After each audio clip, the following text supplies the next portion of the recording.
You have to understand, either you are with us or you are against us. So a black man would have never did that. Yeah, man, Barack Obama for wearing a brown suit. Okay, so it is what it is. I'm not alone until I got the whole. Yeah, man, Barack Obama. Chocolate City. Chocolate City.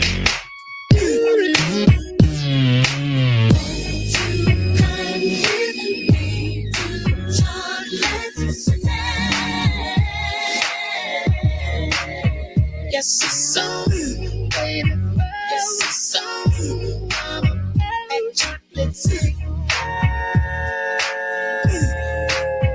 Yes, it's so.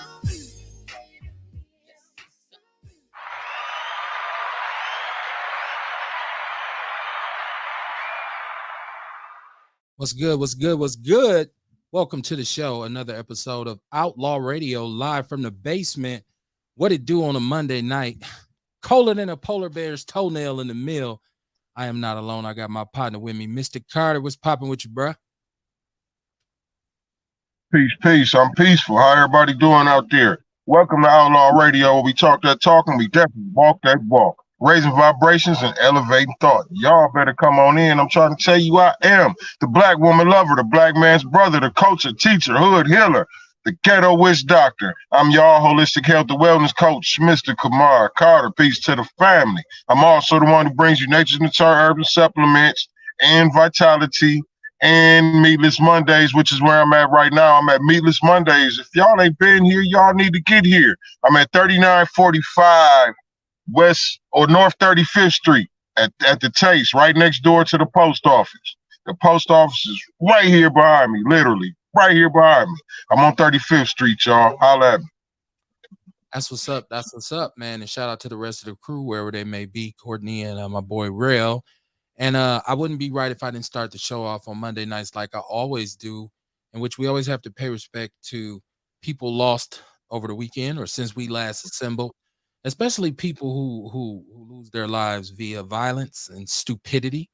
And if it's especially if it's a young person. So the 17-year-old sister who was murdered today in a I guess a road rage incident of some sort in Milwaukee. Rest in peace to her. Prayers to the family. Condolences, man. And K Slay, DJ K Slay passed away. I guess he died yesterday.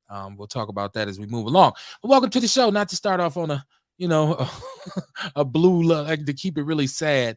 It's about positivity, man. Welcome to the show. It's Outlaw Radio. It's what we do Mondays and Wednesdays because tomorrow night I'll be back on with the Big Black Sports Show. There's a lot going on in sports this week, so tune into that. But tonight, man, we're gonna do what we call a deep dive into what has happened since we last spoke with you all.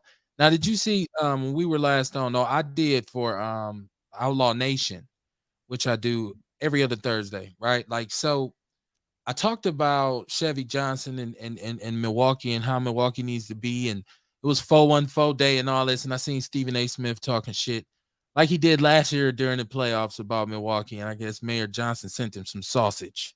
I don't know. I mean, I feel like there's a million things he could have told him about Milwaukee, brother to brother, that would have helped him see what he was trying to tell him, right? You shitting on all of us, player. So, but hey, Cam, hey. Yeah. Hey, right. I'm with you on all that, right? Right. Hey, I will. However, I will say this too. He did send my people some of my people products, Lush Popcorn. He did do that. He did do that. You are absolutely right. Yeah, he sent Lush Popcorn. So shout out to Lush Popcorn from the Sherman Phoenix. Okay. Marcy. And you winning Kamar over, who's not a fan of the mayor at all. Oh, he ain't winning me over. He just did that. I'm trying, man. I'm trying. Shout out to Ticey Godsey and Control C. Yes, in the building as usual. Shout out to Lisa M. Mueller, Beauty Waddington. How you doing? Says she hasn't been on in a long time, and she was once a super supporter of Outlaw Radio.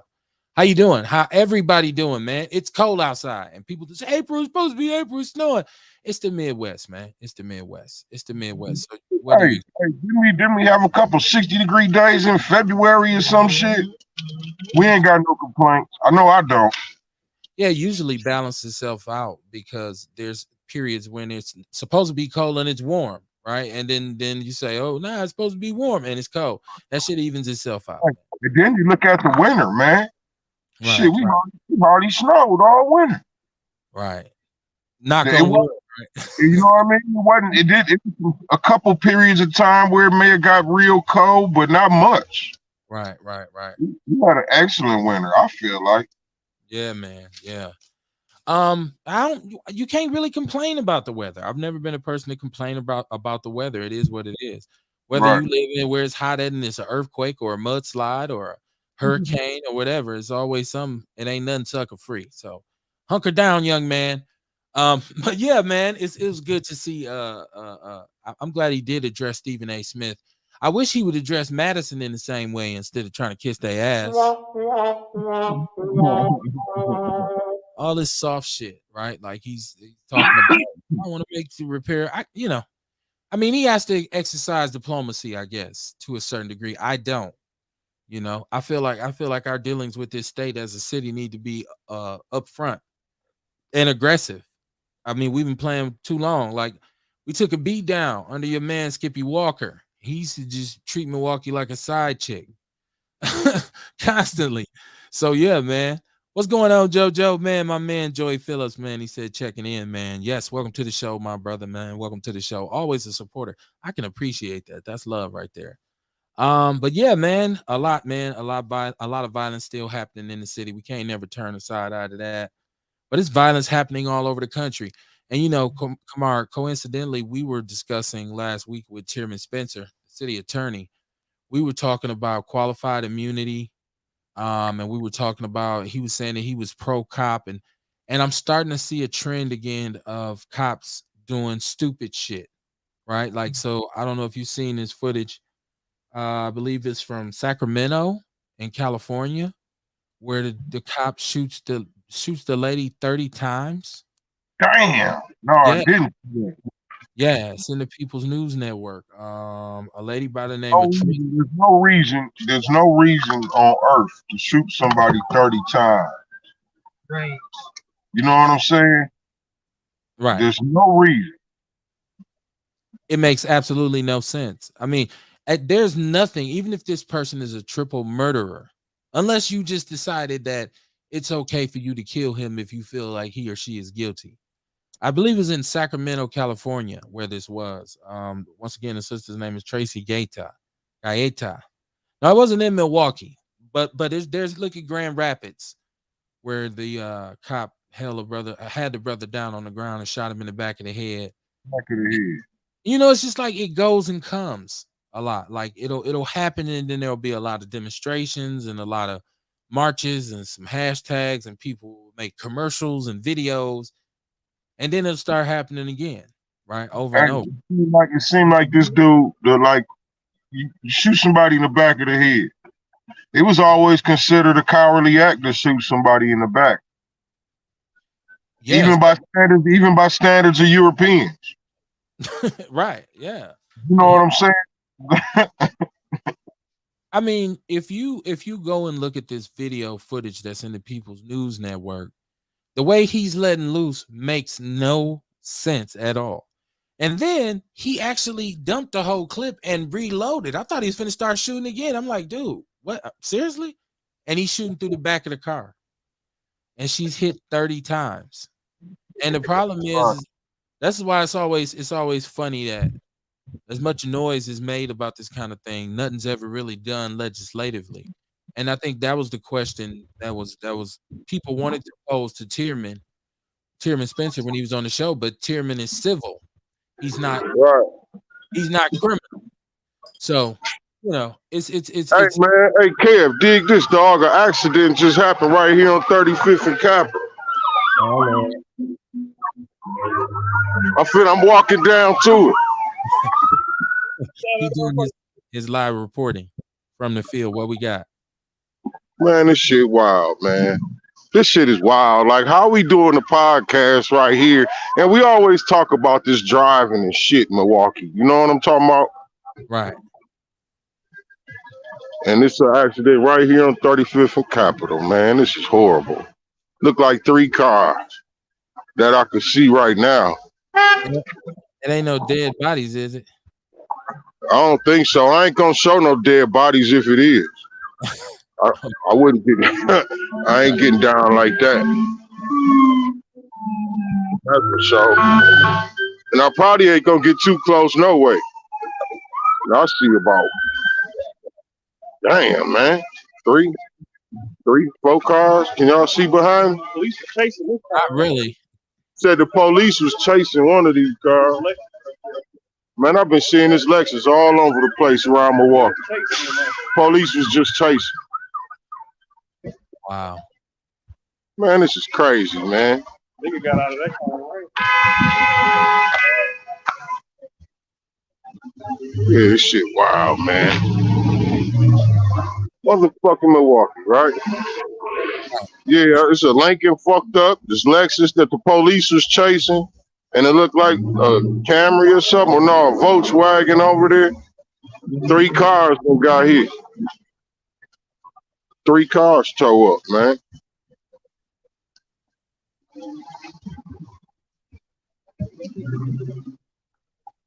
Down at Mila's Mondays on the corner. Yes, ma'am. Thank you. Huh?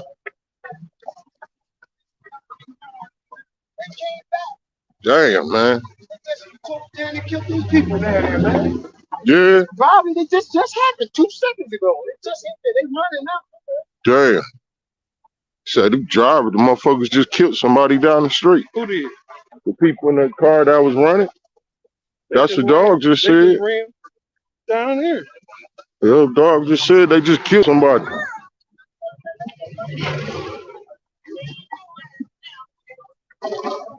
Shit, it's cold as a motherfucker, man.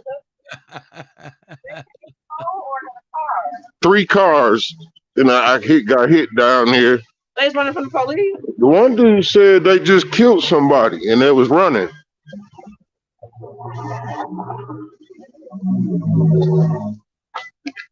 Ooh, shit. Truck right here. They was like, oh no. That truck right here. Yeah. That's the dude that was saying that they just killed somebody and was running from the police. Live on the scene, you seen a Kamar Carter exclusive. Yeah, you know what I'm saying? Hey, all I needed was a microphone. Right, live from the trenches. And you see, I just shut the hell up. Like, okay, was this, apparently he's reporting, right? Like, I was wondering if you can say back to you, Kev. Man. Yeah. Thank y'all. Thank you. Man. Hey, man. Hey, Kev, I'm going to tell you, though. I don't know how the newscasters do it, man. It's cold out there. Yeah, they got a van to sit in. They don't give it. I'm talking about when they be out there in the rain. It'd be the rain, the blizzards, and all that type of shit. And they just out there reporting like it ain't cold or nothing. I don't know how the hell they do it. Ticey guys, he said, "Get your butt back in the car." Oh, man. Are we back? I can't wait to get back to the car. It's cold.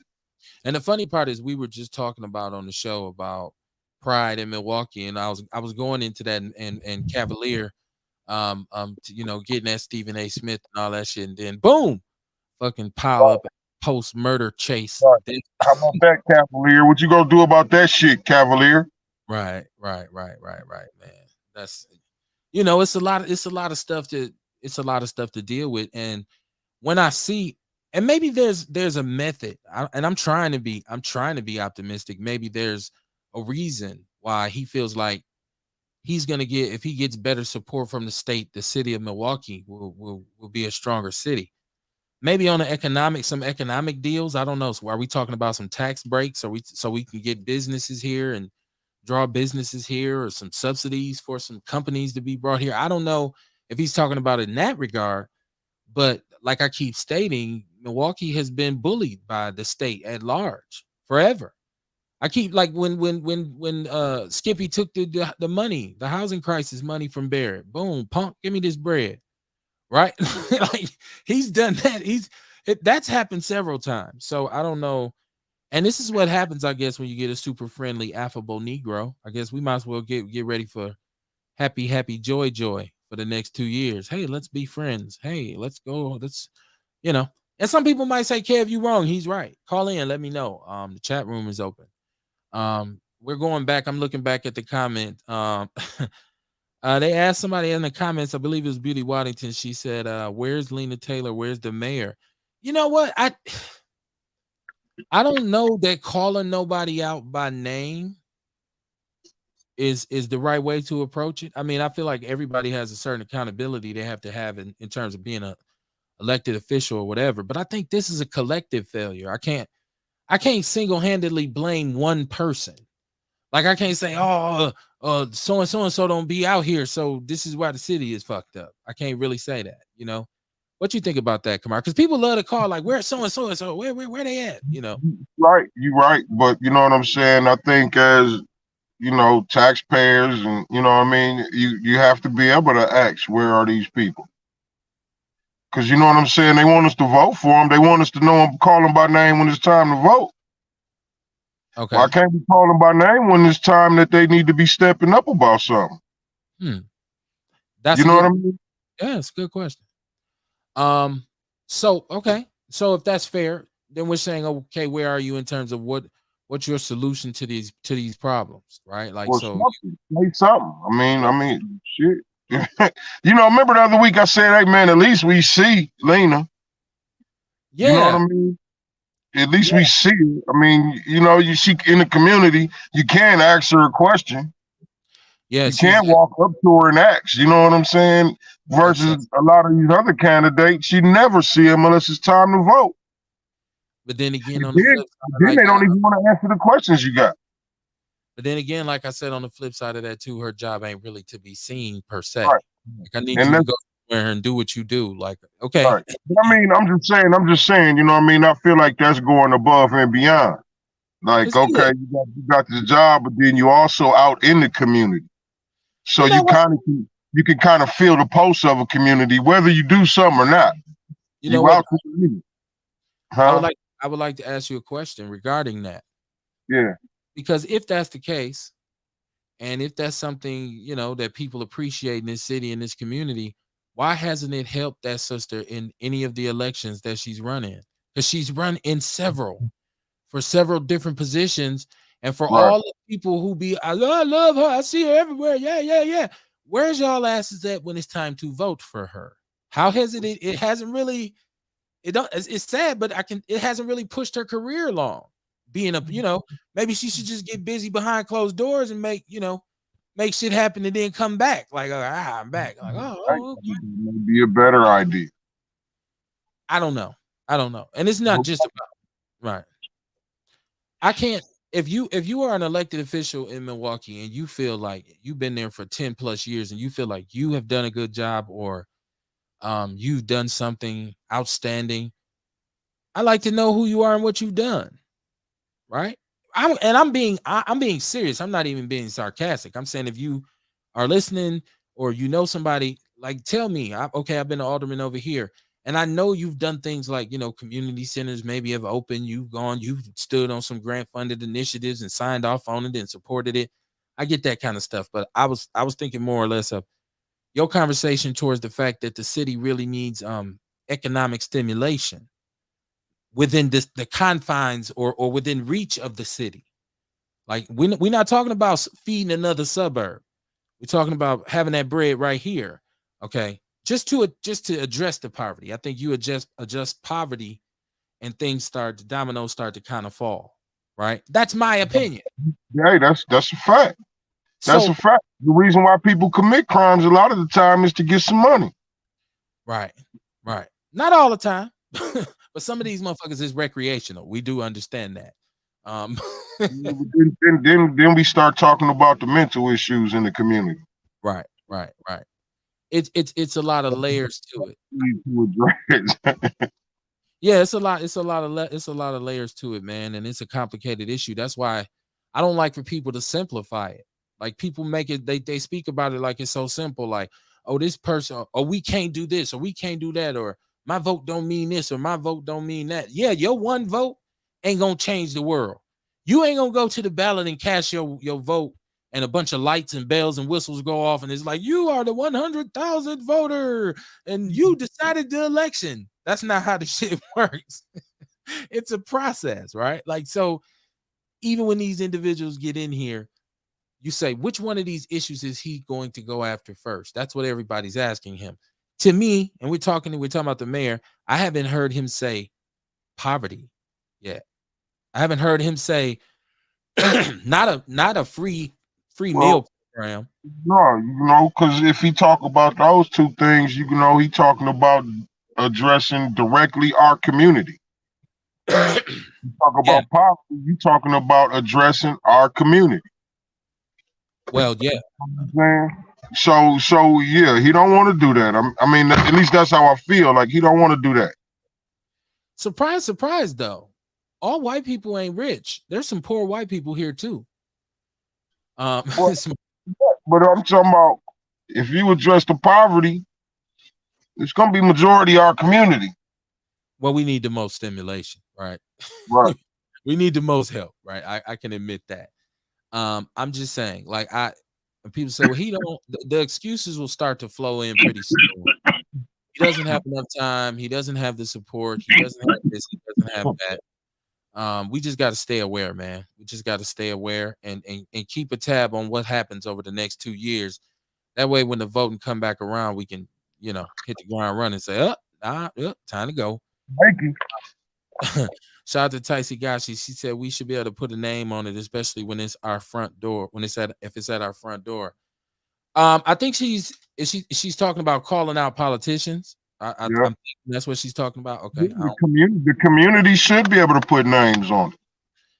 Yeah, I'm not saying they shouldn't. I'm just saying, like, okay, so somebody say, "Where's the mayor?" Every time I'm like, "Where's the mayor?" Well, right. In that sense, yeah, I get it. Like the mayor can't stop what just happened. Yeah, where is he at? Like, You know I what I want mean? The mayor can't right. stop what just happened. But then, like we say, he also ain't talking about addressing none of these issues that's causing some of these problems. Even okay, you address poverty. We was talking about that. Then we was saying the mental illnesses. Like, okay, well, a lot of the mental illnesses is stemming from poverty, from Right. living in poverty. You know what I'm saying? The people around you was doing different things because they grew up in poverty. They learned fucked up shit too. You know what I'm saying? So, yeah, the root cause could just be poverty. You know what? It's a source of a lot of it, and I don't know if people really I understand. think if we address that, you know what I mean, that's the beginning. I think that would start the snowball the rolling. You know what I mean? That would get the ball rolling. one of Drastic. one of the biggest side effects of poverty is that you end up not being able to treat what you need to treat, right? Like, so if you have mental health issues, if you have health issues, if you have a situation where you need access, or even down to something as basic as transportation, when you poor, you don't have access to shit. Like, you just can't get it unless Yeah. say you can be a professional poor person, I guess, and know how to get all kinds of programs. And because I do know some people who are poor who know every angle on how to get. I know where to get this for free. I know where they're giving out that at. I know there's some people who live like that. So And then, it's stuff like a lot of people they won't know. Um, Different programs in the community that can help.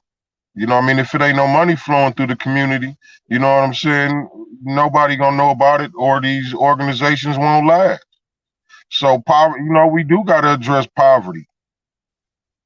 Yeah, it has to be addressed. It has to be addressed. Like, I hear, and now it's funny because I see a lot of people talking about literacy, and I don't know for how long on this show we've been having conversations around literacy and what it means to actually be literate, right? Like, and I'm not saying you know how to say a word off of a page, because people think like if they can just say words off of a page, they're literate. That's not really what it means. It means, like, do you retain what you read?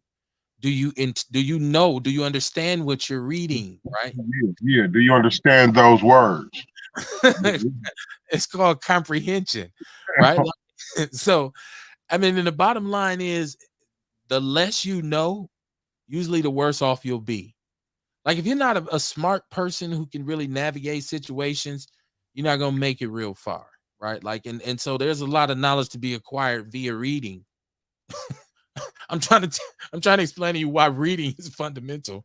Right? But so poverty, that's another side effect of poverty because a lot of poor people, um, they're not I don't want to say educated properly because I get people who say you don't need an education to make it, you do need to know how to read, write, and what they used to call arithmetic. You do need those basic skills. So it's I want to hear. I know you don't have to be a rocket scientist, but you do know you need to know some basic shit.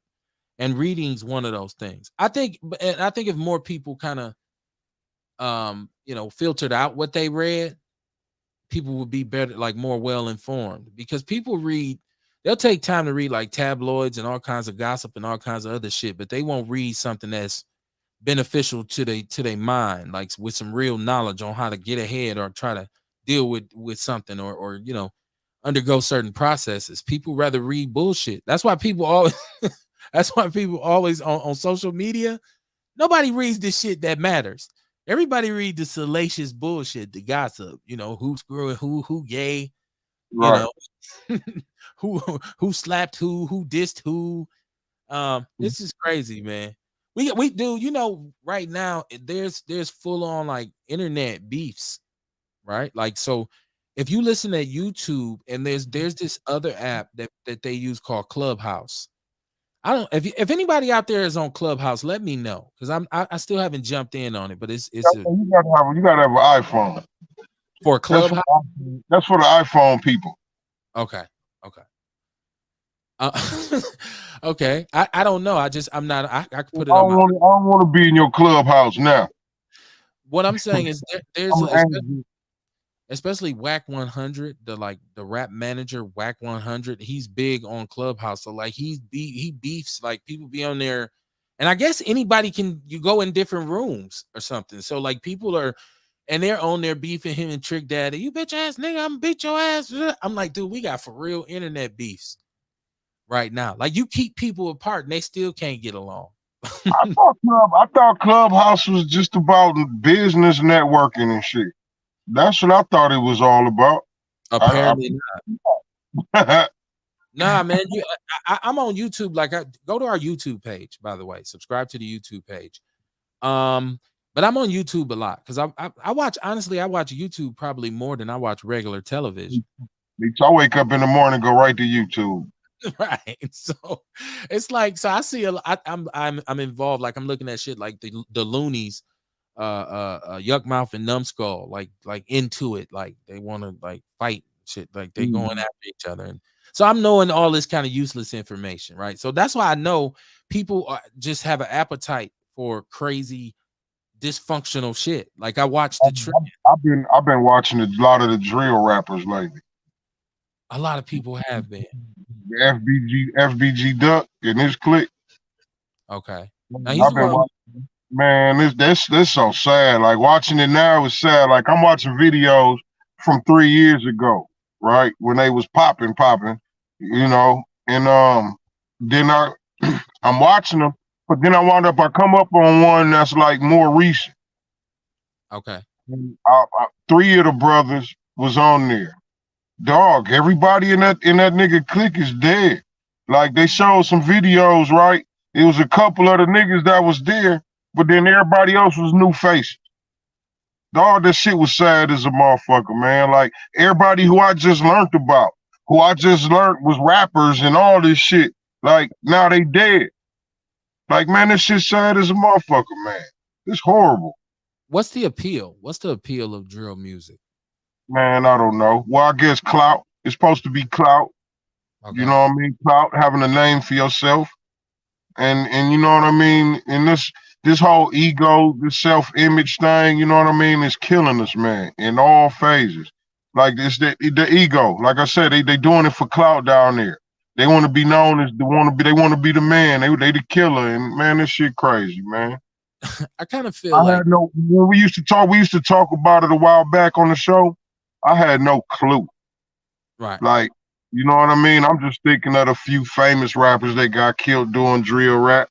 But right. I'm like, man, this whole FBG Duck, his whole clique got wiped out. No, no, I don't under as much as because I used to talk about drill rap all the time, and I used to say that there's almost all the drill rappers from Chicago who like came out originally are dead. Like they Damn. like just got bodies on them, and then somebody bodies them. So it's like, yeah, I've talked about that's what I said. And now it's kind of moved, drill rap has kind of moved to New York. Like, so you saw like last month where the mayor came out and basically put a ban on like rap music that's drill music that they play on the radio and whatnot. He put a ban on that. Like, so, and then all the rappers came together and they were talking about the ban because it's gotten so out of hand. But you know, I feel like drill music is like full retard gangster rap music. Like, cause there's gangster rap, and then there's just like full retard shit, like where you just because the things you doing, the way they posture themselves is suicidal on the songs. Like you talking about Oh, pissing, yeah. you know, shooting somebody grave up or we pissed on your grave and what? Smoking your dead homie, smoking on your dead homie and shit. And man, it's just so disrespectful. And man, you know, you look at the rappers nowadays versus the rappers when we was coming up, 8 Ball, MJG, and them, Too Short. Man, these rappers had two sides to them. Like they talked about some real shit. They used to talk about the government. They used to talk about the street shit. You know what I mean? They talked about everything. They talked about what was going on in the communities, police brutality, all this different shit that we going through. These niggas ain't talking about nothing but killing each other and doing drugs. Huh. See now, Kamar, you just started a conversation. We got the boy Rail in the building. What's going on, Rail? Welcome to Outlaw Radio, man. Hey, how everybody doing? You know, it's a blessing to be here. What y'all talk about? Hip hop? And I was Well, infiltrated? you know how we do. We go across. We skate across the ice. You know, it's cold For outside. sure, for So sure. ice skating, baby. No, Yeah. but no, we were talking about drill music, and we were like how destructive it is, and Kamar was expressing some surprise that he didn't know that there was as many of them dead as there are. Like, cause he was talking about FBG Duck, and he didn't know his whole crew was that Mm. big murder. So I was just talking about like drill rap. I never understood it. I never understood the appeal to it. Oh, okay. You I know, mean, like the gangster rappers from our time, they had a positive side to them also. You Uh, know what I mean? They had a positive side to them also. Like if you notice on every Too Short album, he had on every Too Short C tape, he had a good side and he had a bad. He had a, you know what I mean, and right, kind of right, like a good side. You know what right. I mean? You couldn't really tell unless you really knew Too Short. You know what I'm saying? But there like it was, was like that. You but listen to there, MJ say what care? there was some rap back then though that was like when you had like Esham, who was a devil worshiper, Oh and then yeah. we had like gangster death, and we had so it's full retard gangster rap music. Like it was just like niggas about some dumb shit. And so Yeah, you know, all out dark. like anything that ever anything that Ouija, are you with me, and all that old shit. I'm like, nah, you can skip to the next song. That's You always been know, I actually listened to Bone, you know, and funny thing is that East 1999 album, uh, when it came out, that's when first of the month. right. That was a single off that one. I was Yeah, around about 10 years old, 11 years old. I go to Target. Well, we was at Target at Capitol Court, man, back in the day. Uh, and I seen the album there, or CD, and I just got my allowance. Man, I caught the CD and it had a scene on the back of it that had like the Ouija board and some crazy ass shit, and you had to read it with a mirror. Man, I remember as soon as I seen that on the back of it, like I listened to the CD once and like gave it to a friend. But now that I'm older, I was like, you know, that probably was just a brilliant ass marketing strategy. You know, It's all infamy is almost as good as fame, or even better than fame a lot of times. But they was playing to that whole dark side what Kevin talking about. Hip Right, hop but has a then dark side too. You know what I Right. mean? Most definitely, fam. You know, there's actually a video on Facebook. I'm gonna post it to the group where there's a cat talking about how there was a meeting like in the '90s with prominent hip hop people, and that this was the plan to infiltrate hip hop, and because it used to be a message of the streets to where things like that, but they infiltrated and perverted it in a way to where now a lot of the people who have stake in record companies also have stake in privatized prisons. So they can get money on all sides if they making money on the music that glorifies criminal behavior, that programs these people into trying to live the music, do criminal behavior, and then end up in the prison system to where now that same people with the stake in the record company can now make money off of them with modern day slavery. So, dysfunction by design. I've And always, people you like know what, me. my issue with that though. I have an issue with that because and I feel like I think it shows you the racist nature of this, right? Because rap and it's hip hop is considered to be something black, right? Like, and so you say, well, they're using that to program people and they're using that to program the kids. You really don't need hip hop to be violent in America. Like, I mean, because if you grow up watching, like I grew up watching cowboy movies and Dirty Harry and army movies, Full Metal Jacket and all this kind of shit. Right. What Red Dawn and the Terminator, where this motherfucker busts up in the police station, kill everything moving. I'm 9 years old watching this. I ain't heard a hip hop song. I ain't gangster rap wasn't even out yet, Right. right? Right. But we will single out and say, well, hip hop, they trying to program us. I don't look. You don't. If that's the case, then we gotta start doing that with movies. We gotta start doing that with books. We see a little bit of censorship. It goes a long way. So I'm just saying, and even with that, as a black person, I don't feel like they want to use rap music to program us. I don't think they have to, because you got video games, you got the internet, you got television. Why do Well, we don't I really need, don't. My bad. this is just song and dance. This is pop I music. I don't think that they needed rap music to program us, but they needed to counteract the message and strength that rap was producing. Coming out of the '70s. I mean, you got like cats like Chuck D and Public Enemy. You got damn, I forgot the cats is bigger than hip hop, but they used to be cold too. But you got cats that's actually, I mean, think about it, man. Just from where hip hop came from, it came from like the Jamaicans of New York type shit, and like Busta Rhymes and them, and a lot of them were 5%ers. So a lot of they rap was knowledge itself, waking people up. So it wasn't that I think that they had to use rap to program us, but they definitely couldn't allow the knowledge itself message to still be pumping. I mean, it's still out there if you search I for was it. about to say it's still pumping. I think It's oh yeah, most definitely. So, It's yes, sir. when NWA came out, they saw that they had some. You know what I'm saying? So now Yeah. it's like, okay, record labels want to get gangster rappers now. You know what I mean? And back then, you had to be real. You had to be really about that shit to be a gangster rapper back then. Like record companies, before they sign you, they would check in the streets to see if it was that nigga. You know what I'm saying? So like now they got rappers and they really living this life, right? So now, okay, if we gonna put these people out here, we got the youngsters that want to grow up and be like them. And I think Now we oh my got the bad. Jesus Trap or Die, but these brothers are sending their kids to college. But they screaming Trap or Die to everybody else kids. You know what I'm saying? So True.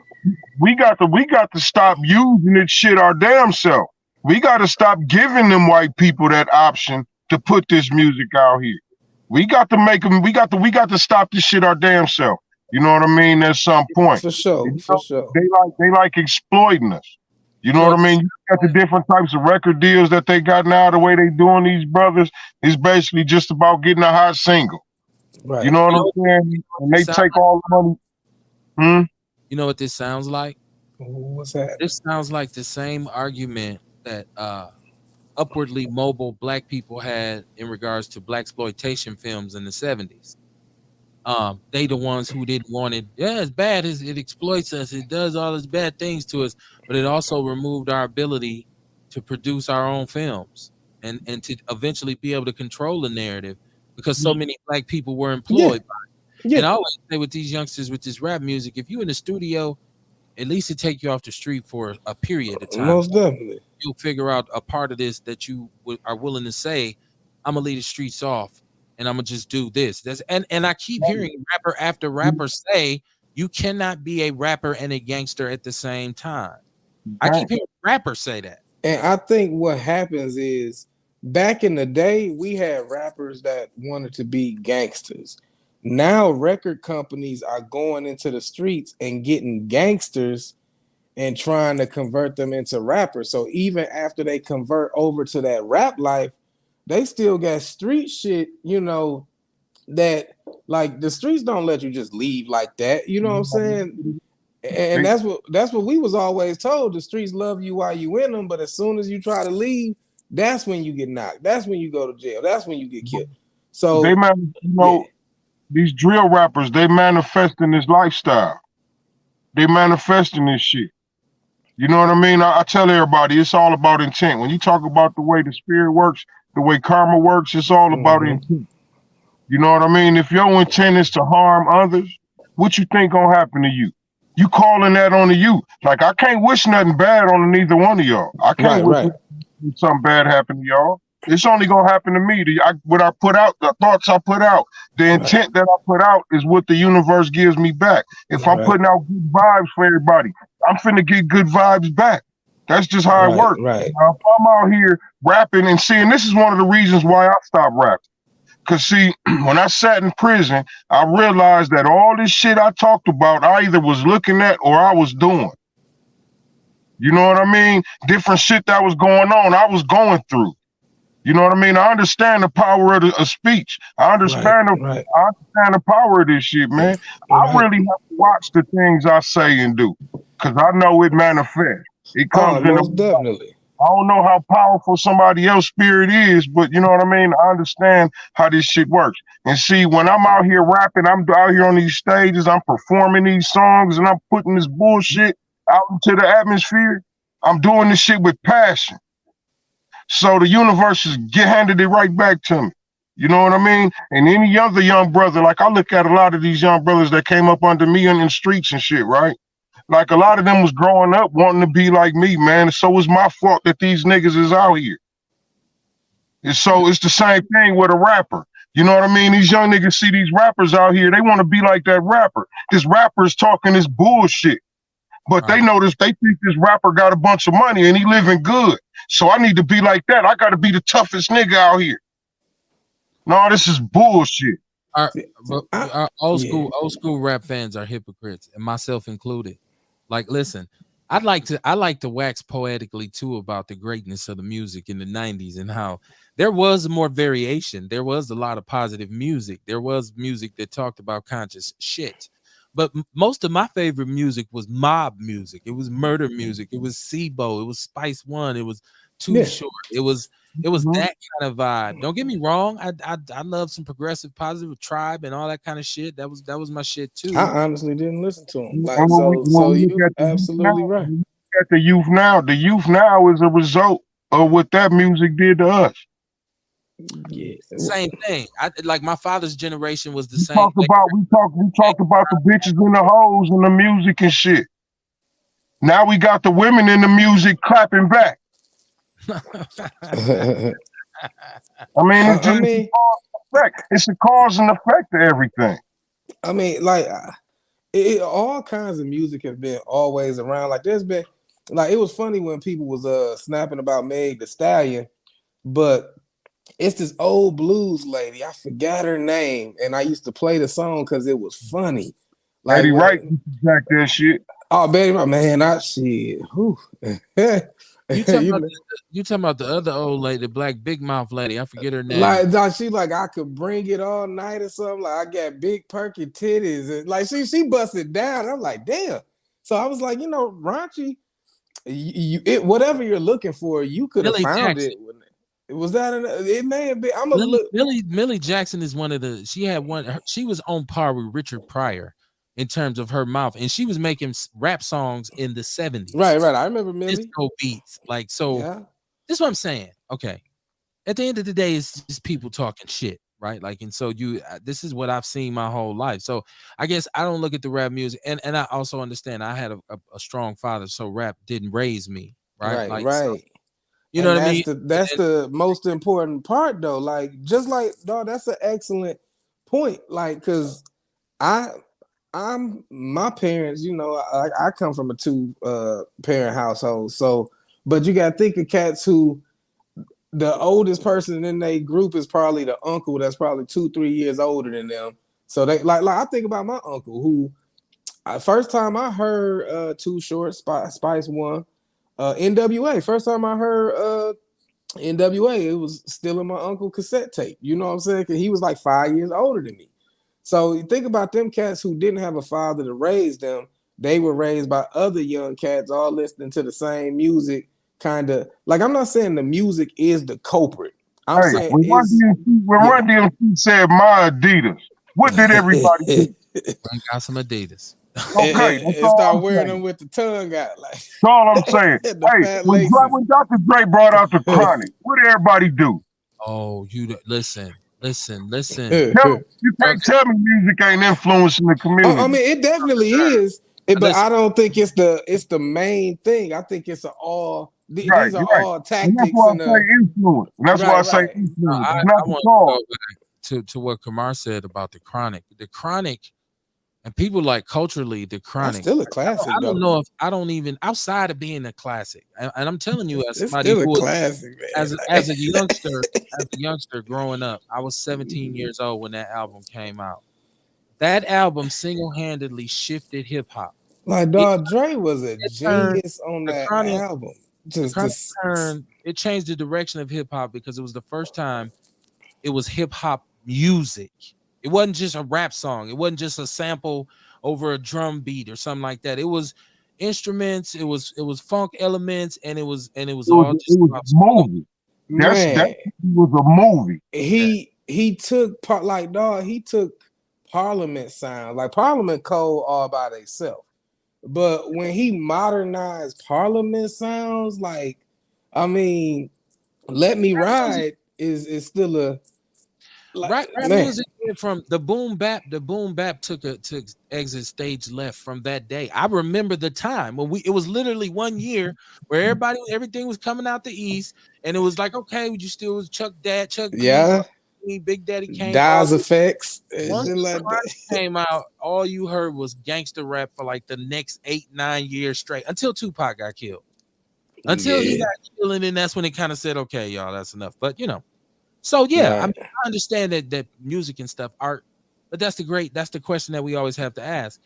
Does art imitate life, or does life imitate art? Both. You know, I think art, a lot of times culture is a reflection of the community. So these kids are making songs about what they doing, but they doing it and then they making songs. They're not making songs and then doing it. They doing it and then they go make songs about it. So it's already going down. I'm just rapping about it. Right? Music talk about what goes on in the community. Right.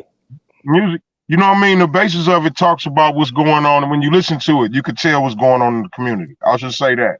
Right. So that actually means it's happening in the community. But the problem is when you get these stars, you know what I'm saying, jacking this shit on these CDs and over the radio, you know what I'm saying? Now you got little kids that want to emulate that, what they hearing on the radio.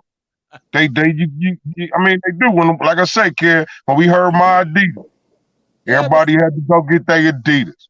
How many of you 80s thugs out there know y'all had a Michael Jackson club? I seen you thugs out there niggas with them beaded jackets and Thriller jackets and shit and glitter socks. Come on, man. A bunch of them had them too. Bunch of niggas had them jackets too, them beaded jackets and shit. Zippers and shit. Welcome. You had a Michael Jackson button, thugged ass dude. So, but I mean, if you see a house party, you know, Full Force was the thug. So it make you kind of think that even thugs was back then wearing like fishnet tank tops and stuff like that. Because, you know, Full Force, That's how grown men dressed West back Coast. then. Hey, that was some West Coast shit. Oh, that was West Coast. Oh, okay. 'Cause I That was was like, some, full that was force. some They West was Coast, West thugs in Coast that movie. shit, dog. West Coast gang shit. Yeah. So Them niggas, they used to pump that iron out there. Terrence is saying he said he vaguely remembers. I think he's talking about the Chronic. He said he was born in '87. Wow. I mean, yeah, I'm much older than you, and so I do remember because actually, shout out to my partner June. You know June. You know June Terry. He was working in a record store, so he actually gave me the Chronic about a month before it came out. Oh, that's dope. So I had just me and him had him. We each had a copy, and we was just letting homeboys hear it and stuff like that. And I remember my guys was losing their minds. Dude, you gotta dub this, you gotta dub this. Once that shit came out, it just went the whole game changed after that. So he's saying he don't remember. He said he missed that era. Nah, man, that was one of the best eras, man. It was rap music kept going, it kept going up, it was going up. And I think that's my problem with it now. The art form itself has not elevated. Like it was like back in the days, each rapper took it to a different level with what they was able to do. But like Yeah. so you go from a KRS to a Big Daddy to a Rakim to a Scarface, you see Hey, to a like that question. going steadily going up. Okay, What's a that? question. I just thought about something. Do you think Master P was like played like damn near the biggest role to blow the South up, to get the South popping? Because remember, he started out on the West Coast when the West Coast was on that run. Most definitely. He was from the South. Most definitely, I Master think- P. You know what I mean? So I'm just thinking now, I'm like, I'm just understanding now how big of a part I think Master P played in the South getting they run. I think Master P compromised the South quality wise. Compromised. I think I'm gonna tell you why. I'm gonna Yeah, tell for you sure, why. for sure. Yeah. I think Master P compromised the South for a couple different reasons. Number one, yes, he sold a lot of records. He made a lot of money. You can't say nothing about that because He's an excellent businessman. He did a lot of great business. But I'm talking musically because we're talking about hip hop. For sure, for sure.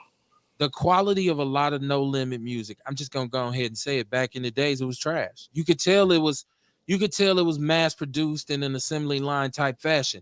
Now, some of it was dope, like Mystical, dope. You know, Ghetto D, that album, that Master P album was a dope album. But at a certain point after that, when you're releasing 4 and 5 albums a week, right. And then there's another thing. Master P snatched and bit a lot of shit from the West Coast. Like we say, he started in Richmond, California. Like people always talk about the Ice Cream Man. That is the Loonies and Drew Down song about a year and a half before P's version came out. Okay. Now, if we talk about who paid Master P's was cold to me, up, but it was definitely before in the West. So if we talk about who made the South blow up, I'm gonna say this. You have James Prince, you have Tony Draper, right? That's who you had. Hey, Jay Prince was in the game way before P. Most definitely. Right. Wait. He definitely was, but like, cause like that's all I listened to was the South. Like even when the East and West was dope, I was always messing with Rap a Lot because Rap a Lot was kind of the South, but I also used to listen to that Chicago pimp music like Twister and Do or Die. So you know that's what took me to Rap a Lot, and then I think I never got into Do or Die too much. Oh, word. See, I like ism and wordplay. You know, that's still something I like. But even though Jay Prince he was around, I really think P gave, just like you were saying, because he mass produced it and he may have been a bit more commercial. I think he provided, and then you got P always had those compilations, them Getty Green compilations. I said Tony Draper, Paris LaShawn. So I ain't forget Swab House. Go. I'm sorry, Ray. No, this all good. There's a bunch of great ones in the South. Don't get me wrong. Because before even P, I was listening to I'm a UGK fanatic. You know what I'm saying? I'm a Pimp C prodigy. I mean, you know what I'm saying? I was on them when all they had was a pocket full of stone. Right. Too Hard to Swallow, the first album, and before that, man. So listen, you asked me who opened it up for the South. Face and the Ghetto Boys had been double platinum by the time P even sold a record. Definitely. Most definitely. So we're saying, okay, P. So what I meant was that spotlight. You know how everybody like say the commercial South had wise to type run? shit. Like, yeah. Everybody say the East had to run, the West had to run, then the South get to run. I think P sparked that run for the South. And I agree with that. But there was people popping throughout the West Coast, most definitely. throughout the East Coast run. They like us, like you said, rap a lot. They pop UGK, 8-Ball, MJG. Shame on both of y'all. Shame on both of y'all. Yeah. Dare y'all forget the Dungeon family. Outkast and the Dungeon family came through and blew that way before P came though. Like honestly, I would say the Dungeon family blew it open for Atlanta. Like honestly, just from me, I think it put Atlanta on the map. But just like he said with P, because just like you said, he mass produced, and because he mass produced, he might have lost some of that quality. But he brought it with a street mentality, flood the streets. You know what I'm saying? So he, you look at the back of No Limit album, you see 11 CDs that's about to come out next week. You know what I'm saying? So now, let me ask you this question, real. Yeah. You're a little bit younger than me, right? For sure, I was probably about 21, 20 when that P stuff was coming out. Oh, okay, I see. And so me as a connoisseur of hip hop then, that music was garbage. It was cheap. And a lot of what P did, he always was trying to sound like Tupac or trying to sound like Scarface. And there's a documentary where they actually admit that. They was like, P used to always stay on our ass, like, okay, we need another one. We need another. Beats by the Pound, which to me is Beats by the Pound to me made No Limit. Like, so it wasn't really it wasn't P, it was P's business mentality and Beats by the Pound's production. But just like you said, you could tell the lack of quality from the mass production. Hey, I'm gonna tell you though, like during that era though, that shit was live, man. I had a ball with man. Y'all ain't ghetto dope. Y'all ain't even talking about the fact that Master P and a bunch of other rappers benefited greatly from the death of Tupac Shakur. Once Tupac died, there's a lot of people who got careers. Ja Rule, all these cats who wouldn't. Had Pac not have perished, there's a whole era of rap that wouldn't have come to be.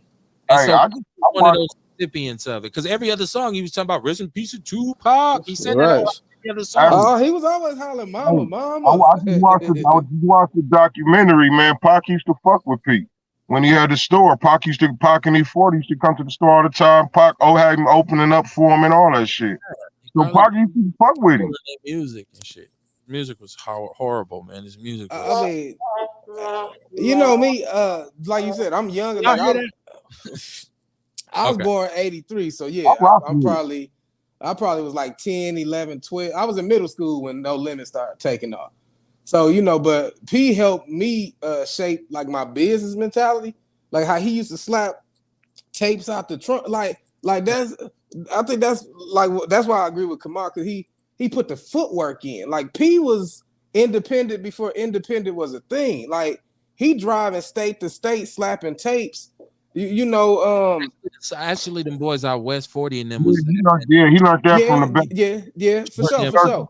Well, Too Short, because that's what Too Short. Me and Fred. The Bay Area has always Uncle Charles, E40, Uncle Charles put him on the game. Right.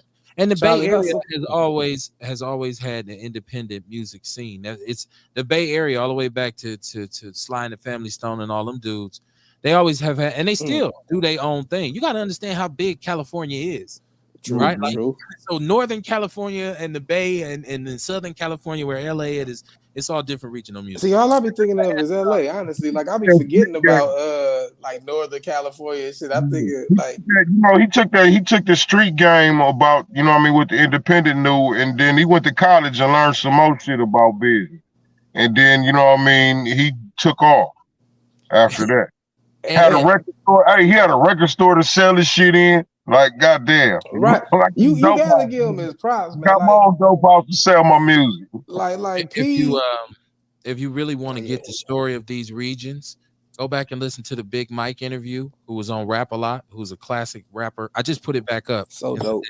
Go back and listen to the OG Big Mike interview, and then check just a bunch of young niggas having things, man. We just had Mac Mall on from the Bay Area, from Vallejo, and Yeah. so we talked about the whole rap from the Northern California to Southern California. So we all that's in effect on Outlaw Radio, man. Man, that was some great ass. I mean, damn.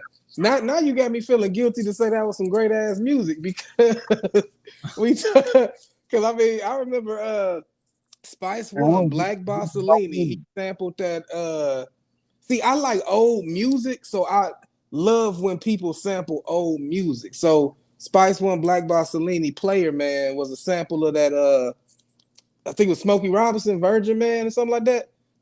Yeah, I know what you're talking about. So I mean, that used to slap to me, but he was talking about pimping, you know. But so, like I said, you got me feeling guilty, man. I was listening to Rick James the other day, right? And you know, I'm a Rick James fan. Like my pops brought me up on funk, so Prince, Rick James, like. So it's like, dude, I had to cut the song off the other day when Jailbait came on, because now as an adult, I was listening to them lyrics.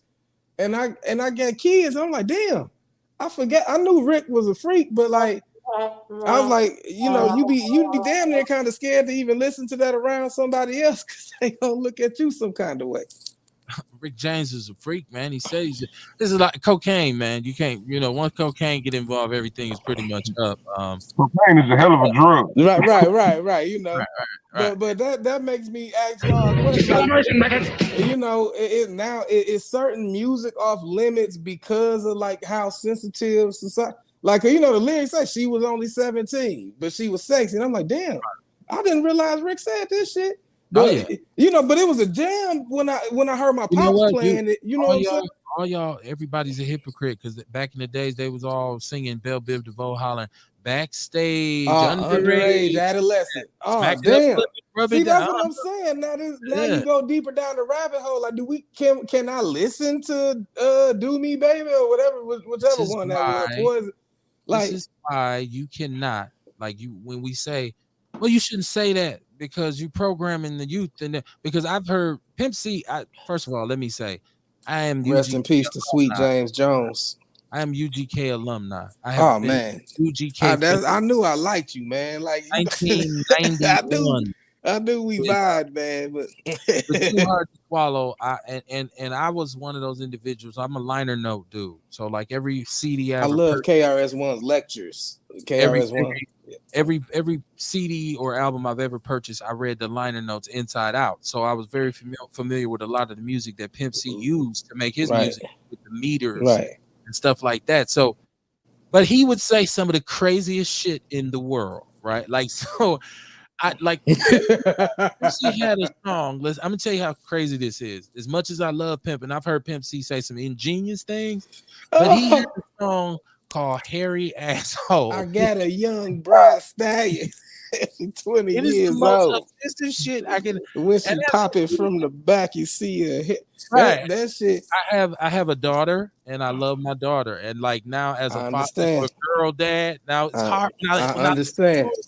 And they say he ain't talking about your daughter, but I'm like, man, but I never want, some young man. This is attitude towards my daughter, and he's dating her. Like, that's his. I guess that's just side effect of getting old. But my point is, it might be like, everything ain't for everybody, right? Like, so exactly, and that's the good thing about having choice. Like, I don't believe in censorship because if I want to censor you because I don't like what you say, when motherfuckers start censoring me because I'm a kind of radical kind of dude, so I understand people could get taken aback by the shit I say. So I never, it's like, but that's why they got the different ratings, like you were saying with movies. Movies got rated R, this, that, and the third, so the accountability falls on the parent to play gatekeeper.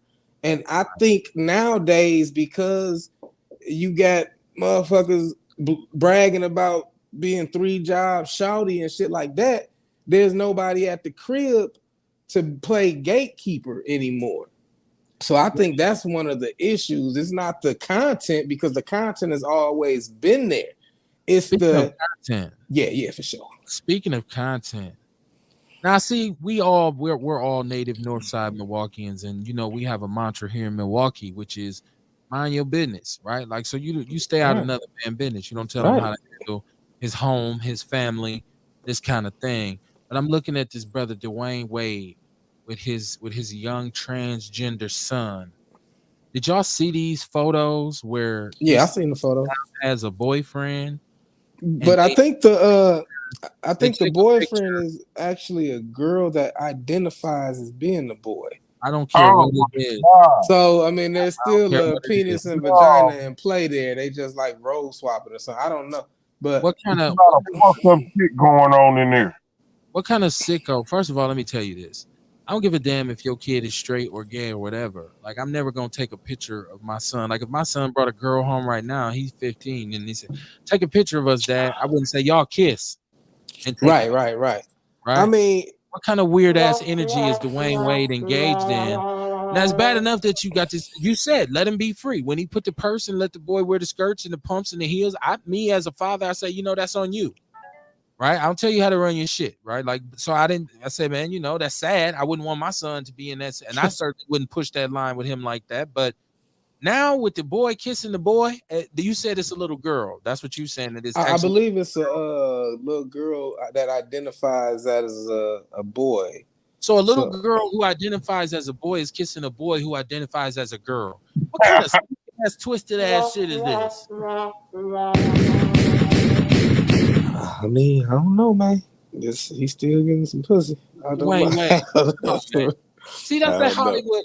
That's that Hollywood shit. That black, celebrities in Hollywood. This is why Will Smith ended up twisted. This is why he ended up flying off the handle. They be on that weird shit out there, and it's just you so compromised. Like, I'm like, dude, listen. If you want to allow your child to pick his or her gender when they are 6, 7 years old, that's on you. Me personally, I feel like you should tell your son, wait a minute, give it a chance. Don't before you just totally go to skirting up. Let's just try some boy shit with you first. Like, get a little older and let daddy go fishing with daddy or something and holler at him. I wasn't ready when my son was 5 to say, Dad, okay, I'm a girl. And I said, all right, well, that's just where we at now. You 5. Right. You don't get to pick that yet. Like, now, if you still 15, 16, and I'd be like, let's go fishing, and you come out with your tube top and the lipstick, I'm like, all right, accept it. You are you're a girl, man. I get it. You've chosen. But at 5, no, you still playing dress up at 5. So this whole, I don't know what line this dude is pushing, but shit like that makes me say that's a bad look for brothers. Like, as a father, for you to be that compromised and that watered down, where you would allow this kind of thing to happen. Because I feel like, to me, that's long-term damage for this kid, possibly.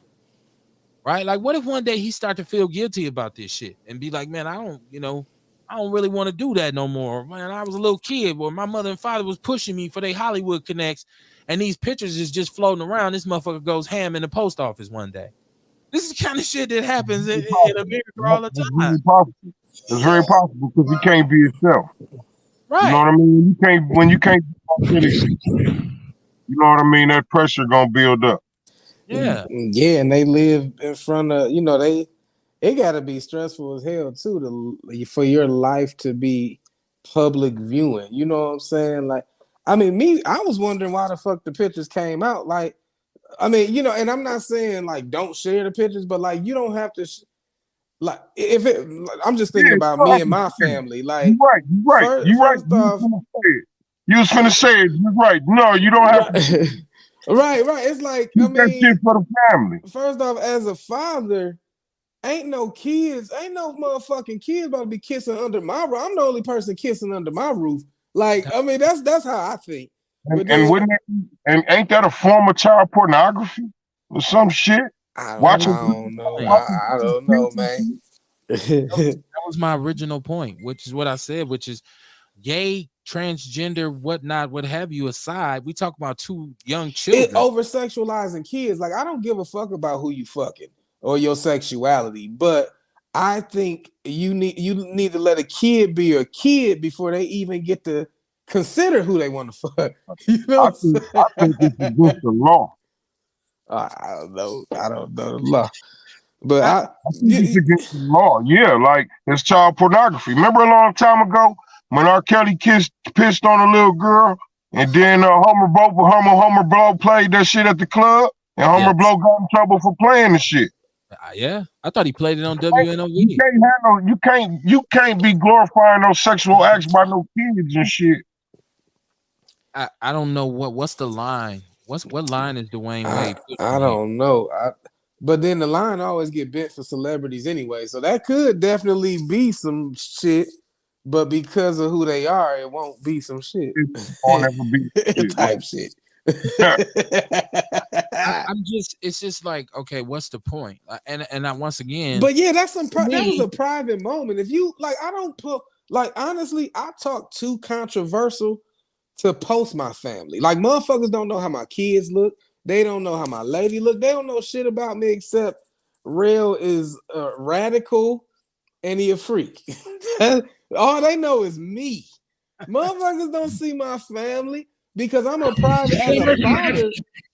As a father, it's my job to protect my family, even from like public viewing type shit. Not that they're a secret, you know what I'm saying? But oh man, some shit just private.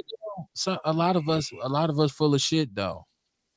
We full of shit, especially like me. If you grew up in my generation, Okay. your ass was bad. We was bad as hell. Our parents tried to keep, and our parents was more old school, and they tried to keep us. We was stealing porn tapes, watching them. Somebody had a VCR, looking at nasty pictures and sneaking the Richard Pryor records out. We did all that bad shit, and now we be on kids like these kids now they too bad. They doing the same shit your ass did. They're doing the same thing you did. I grew up with a bunch of ass kids. Yeah, I'm not gonna lie at all. Like my first experience was like at the age of 4. Like, I mean, even as a child, I understood that as a man that like women, it would behoove me to know what women like. So back then, I was playing the motherfucking hand clap games, Big Mac, filet of fish, quarter pounder, French fries, shit. Let me clarify that. My fault, real. Let me clarify for sure. that. Let me bring that back. Let me clarify that. Because yes, I did grow up in a generation where we played like hide and go get it, and we did all these kinds of things. You call yourself hunching on the little girl and all this. I came up in that generation. That has nothing to do with this little boy and his or her girlfriend, boyfriend, whatever situation they got going, kissing, and the parents taking a picture of it. Right. I mean, you didn't do that in front of your parents. Like, that at all. Like, right, and if your parents did that, it's child porn. Right. No, my parents ain't know nothing. Like I said, I think my father was a little stressed because he seen me playing the Miss Mary Matt game. He didn't know that was my angle. You know what I'm saying? But there was discretion back then. But also, you gotta think about it, man. Round about the 2000s, that's when we lost the gift of shame. You know, motherfuckers had shame back in the day. Some shit you just didn't show anyway. Like I'm a person that don't really have a lot of shame as a adult, but I at least remember what shame was, and some shit you just didn't do out of fear of shame in your family. Like remember, like back in the day, we were like my people from down south, So even when somebody got pregnant, they just went away. You know what I'm saying? It wasn't like you didn't see the pictures of the little girl pregnant and shit. Money changes all of that. Like money, it's shown to absolutely corrupt. If you look at the Jackson family. Okay. You take this black family from Gary, Indiana, and they get this fame, and they go to some good ass friends from Gary, man. They some good ass people. you look at what happened to them. Look how they look now. Look how their family really ended up. Look, Michael Jackson, as much as we love his music, Michael Jackson is one of the most tragic figures. He was a tormented soul, man. Music ever produced. He was a tormented soul. What I was talking about like when somebody can't be, when you ain't got a chance to be who you really are.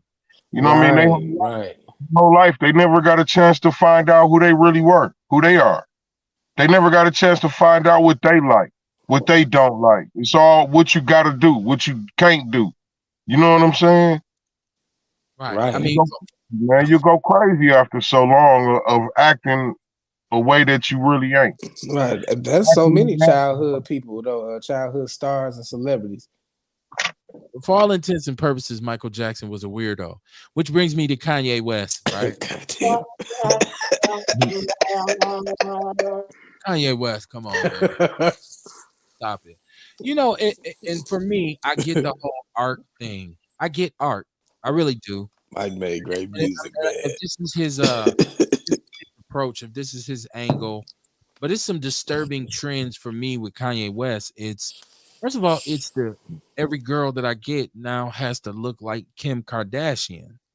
It's very creepy for you to continuously show up with white women who have similar features to her, right? Like it's the whole dark hair and what is she, Armenian? What is she? What are they? Armenian, whatever, and all this.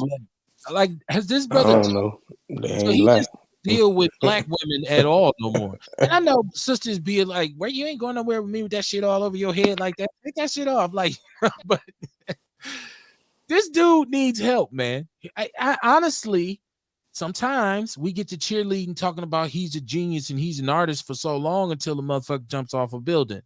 And then you say, damn, I didn't know he needed no help. Yes, you did, motherfucker. Yeah. Most Thing happened. geniuses and savants have issue. Like, didn't Leonardo da Vinci cut an ear off or some shit and send it to a chick?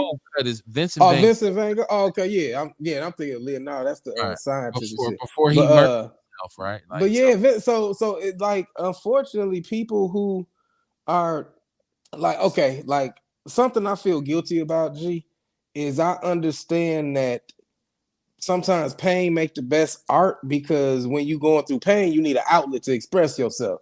So, like, one of my favorite artists is Big Crit, and I love Big Crit's old albums, but now lately his latest vibe, I still support him as a lyricist, and I'm glad he, I'm happy for his evolution, but his music now, I'm not really, it ain't in rotation for me. You know what I'm saying? But it's because he's in a better mental space. So sometimes it's you sound like the Mary J fans who say they don't want to hear Mary J sing. Happy and shit, right? About happy and love. That ain't fair at all. We needed to go back through problems and shit. That's when the cuts came, fair. Man. Fair. Time on my hand.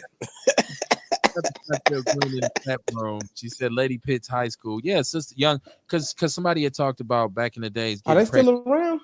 Look, no, Lady Pitt still? No, it was looked down on. You said back in the days when the sisters, I mean, I wasn't judging nobody. I was just saying no. When we was growing up, they would get sent down south, or they would just get sent down south. You'd be like, damn, where Tamika? Oh, she went to go stay with her grandparents down south. Like, so what she's saying is that back in our days when sisters got pregnant in MPS, they sent them to Lady Pitt's. Oh yeah, I remember Lady Pitt's. Yeah, so now I don't think that they get sent anywhere. I think they just be at school pregnant. Are they just being regular like population? I don't know. Don't quote me. I don't know. I don't have that. Well, God. Honestly, in my middle school there was a girl. She was in the 7th grade pregnant, and I went to Moore's for the gifted and talented. So, I mean, people live and make decisions, But yeah, I don't know if she eventually ended up in Lady Pitt's, because Lady Pitt's was like a high school or some shit, I think, and she was still in middle school. She said yes. Yeah, I know exactly what you're talking about, Chantel. I remember those days. Matter of fact, I was a substitute teacher, and one time, this is when Lady Pitt's had moved into Custer, what used to be Custer High School, and I went there to sub, and it was all these pregnant teenage girls, and I'm telling you, all they did all day was eat and talk about their baby fathers. Like, and so I had like day-to-day subbing. So I had like newspapers and magazines and snacks. So I just literally sat there all day. They didn't give me no problems, nothing. They moved about how they wanted to. For somewhere they knew where a microwave was. I'm like, yeah, it was Lady Pitt's, man. That's where I don't think MPS does that anymore. It was on Capitol before though, right? Like right before Fond du Lac or so. Yeah, I don't know where that shit was, honestly. I didn't have a sister, so I didn't know. Nobody got pregnant in my house. Yeah, I used to go to King. So when I was taking the 62 to, it used to take you. I used to catch the 62 to the 23 and shit, because I had to hop on the 62 outside King to get that bus pass or schedule. I walked to school when I went to King. Oh, okay. All the pregnant girls got on like Capitol. Like, I think right before Fond du Lac. So I thought that was Lady Pitt's when I was growing up, but I could be wrong. Yeah, man. So I'm telling y'all let me know how y'all feel about this damn. I think Dwayne Wade must be stopped. I feel damn. Order, like, do you listen? What do you?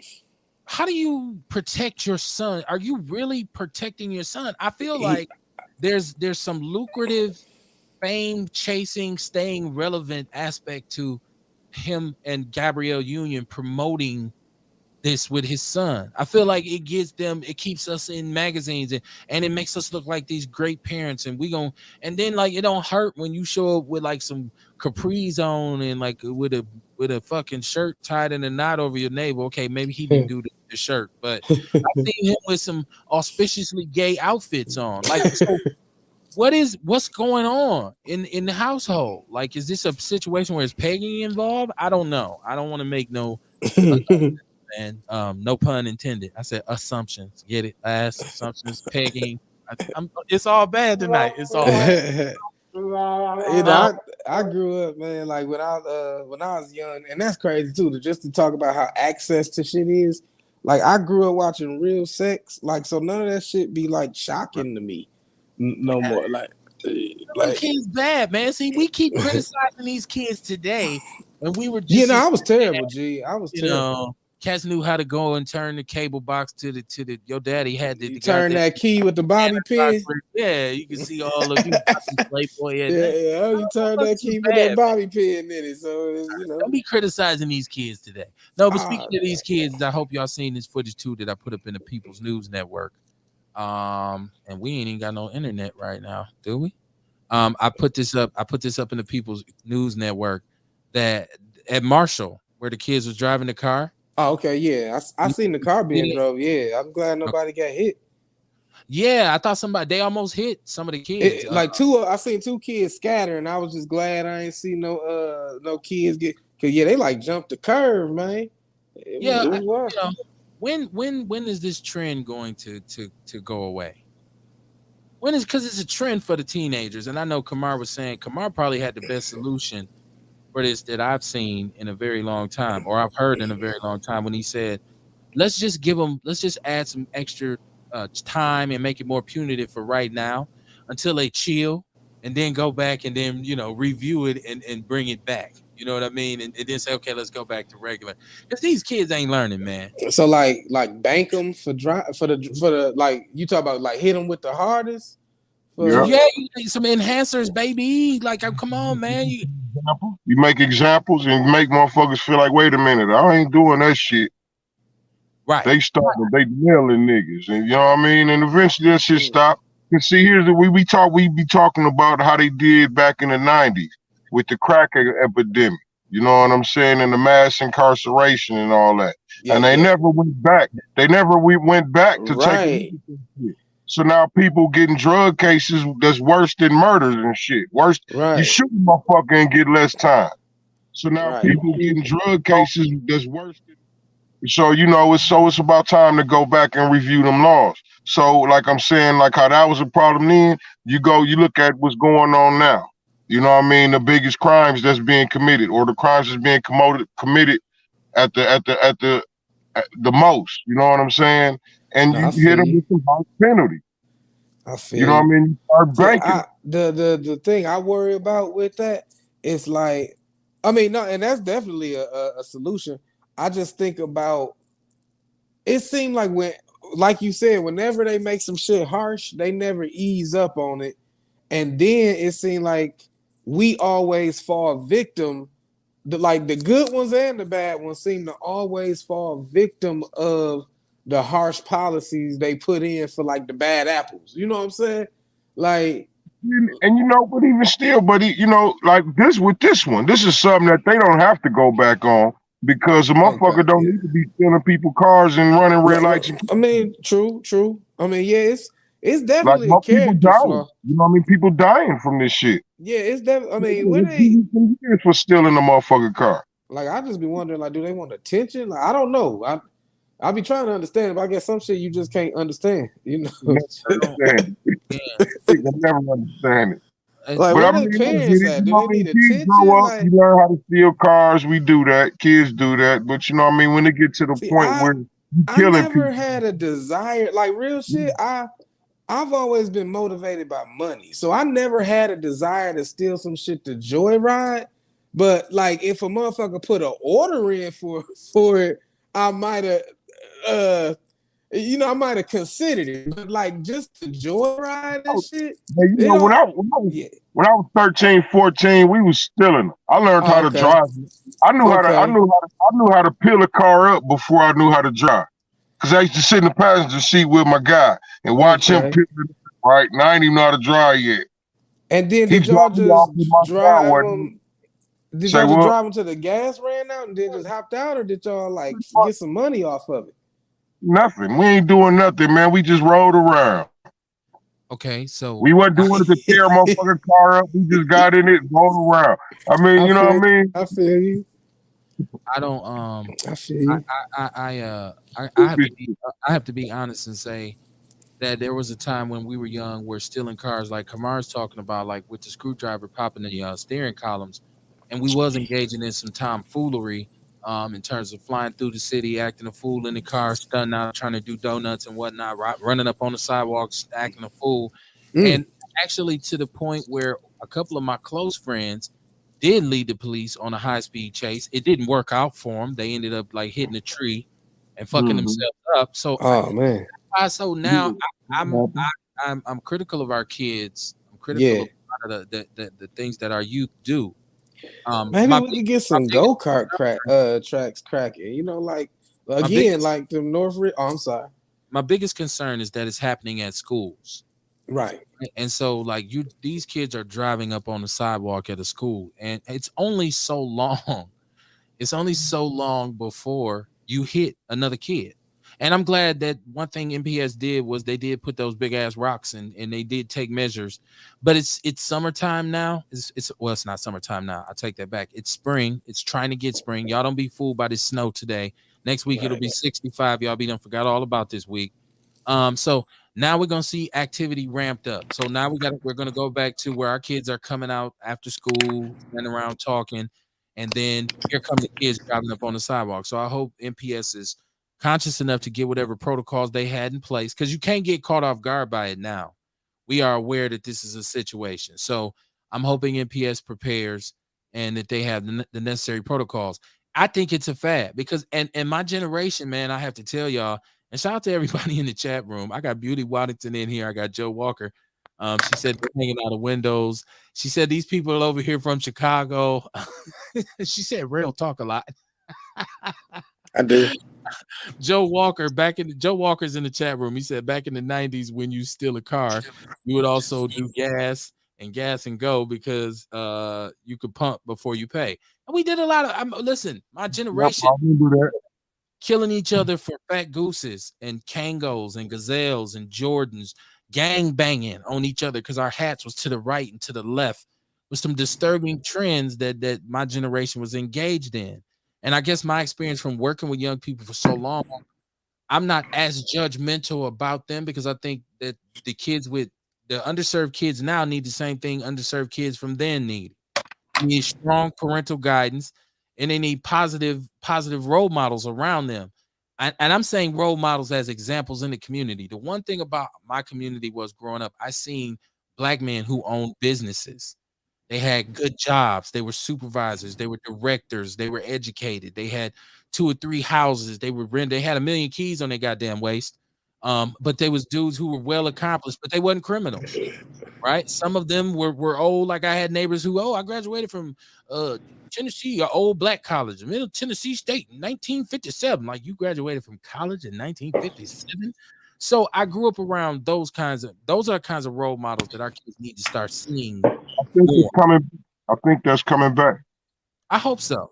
I hope so. I'm seeing a lot of brothers just doing good shit around. You know what I'm saying? They're standing up, being men. You know what I mean? Taking care of their kids, doing the things. They're starting business. Right. You Right. know what I'm saying? So I'm seeing it. I mean, I think it's coming back around. You know, remember, I think mass incarceration had a lot to do with it.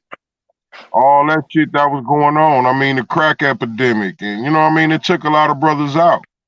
It took a Right. lot of brothers out away from the families and shit. And I think now I'm seeing more and more brothers getting into their family. You know what I mean? Being more involved with their kids and shit. So I Yes. think it's coming back to it, man. It's coming back around. Shout out to Yeah. OJ Kelly. I see OJ in the chat room. OJ, you just tuned in. I know OJ loves to have those hip hop conversations, and with like that conversation we was just having about Master P's music and the impact that it had on the explosion of southern rap music. That's a conversation OJ would love to have participated in. we got to because I see OJ does a lot of posts on Facebook about music and about eras and about artists and this kind of thing. And I love to have those conversations about hip hop because it shows how it's matured over the years to the point where now it's got badass grandkids. And that's what drill rap basically is. It's hip hop's badass grandkids, right? And since hip hop's kids, it was out there bad. They was gangsters. They was thugs. Some of them got killed. Some of them, was progressive and went religious. And then they just got some badass grandkids, drill music and shit like that. And Lil Nas X, my bad. Lil Nas X. I hope that dude don't make no more songs. But yeah, man. I told y'all Evers was going to. The Republicans had launched this initiative where they were trying to launch an initiative where they want to separate MPS. They want to break it up into smaller districts and whatnot. And I felt like I told y'all, I didn't feel like I told y'all that Evers was going to veto it. So he vetoed that in Madison. I wonder if he's working on this Republican legislation that will have the kids taking these classes in his curriculum on teaching them how to learn and comply with police. Right. Like, so I wonder if he's going to veto that or if he's going to get at them attacking critical race theory. The problem I see with that is we've seen so many instances where, people did comply in the right kind of way, and it still turned out bad for them. Right. So what would that class do? You know what I mean? Exactly. Really? Exactly. Crystal Ship is in the chat room. Shout out to Crystal Ship from Control C. She said, I know more dope and positive men than I do bogus men. Right. More stand-up and amazing dads than I know deadbeat dads. I think we should shift the focus and dollars to those that are doing right and positive things, and more people will jump on board for the greater good.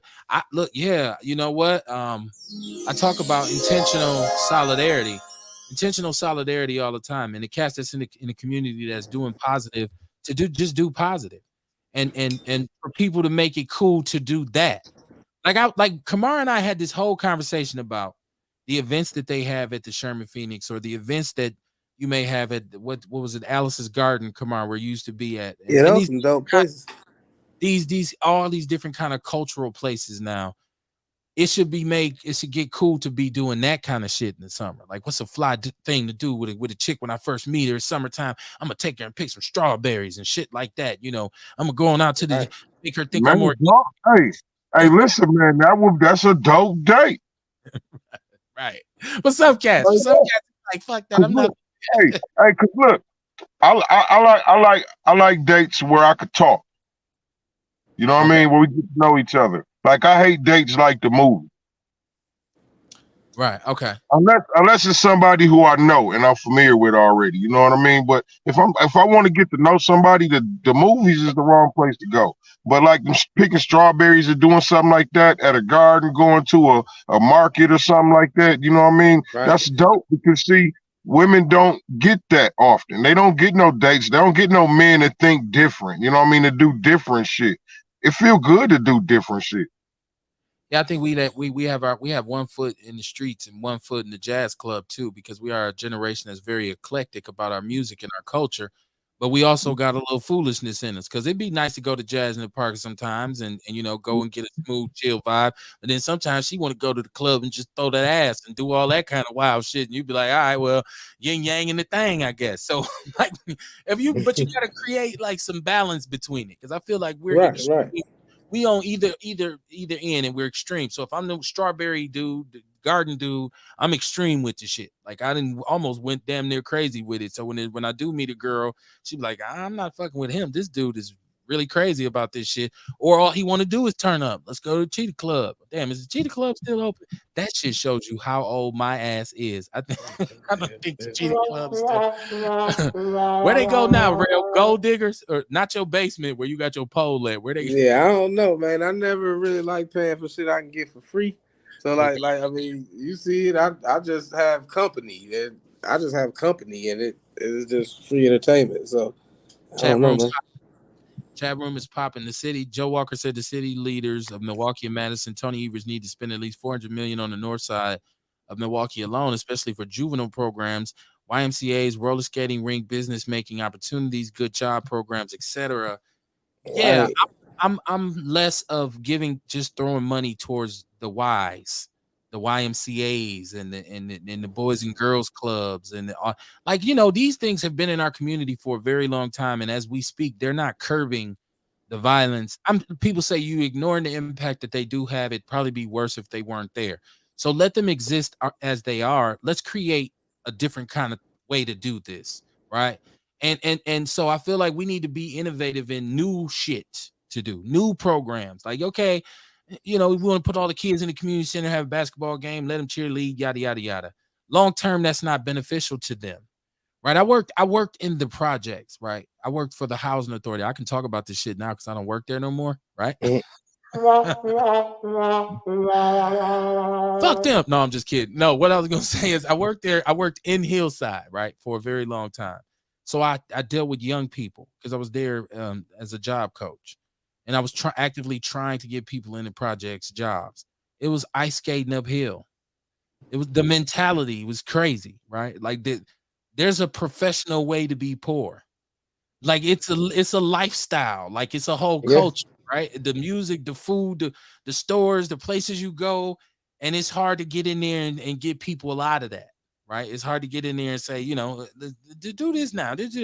And so, like, truth be told, this is something that we're gonna have, because I'm gonna bring in. I got brother Walter Lanier, Reverend Walter Lanier, coming on the show. We're gonna talk about the actual factuals when we talk about the jobs that are actually here that brothers could be working, that young brothers could be taking advantage of and making money to sustain themselves, and if they have children or a family, that these jobs are here. The discipline to go and get these jobs is not there. You can literally go to MATC for free.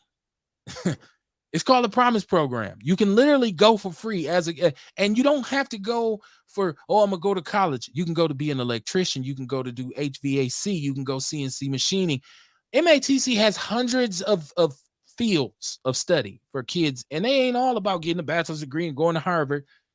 If you knew how much money plumbers make, if a lot of young cats, if you go into them and say, Right. you know how much money plumbers make, right? But these are people, for whatever reason, are not taking advantage of that. And we got to talk about that, because that's holding us accountable.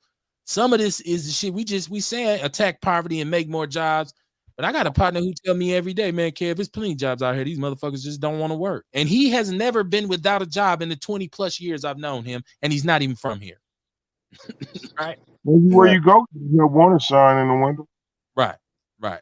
I mean, it's a like you said, it's a mindset, but then it's also knowledge. Some people still have to know better to do better, but then also some people, like you said, the whole poverty mindset of, oh, I can't make that much, or they gonna cut my blank.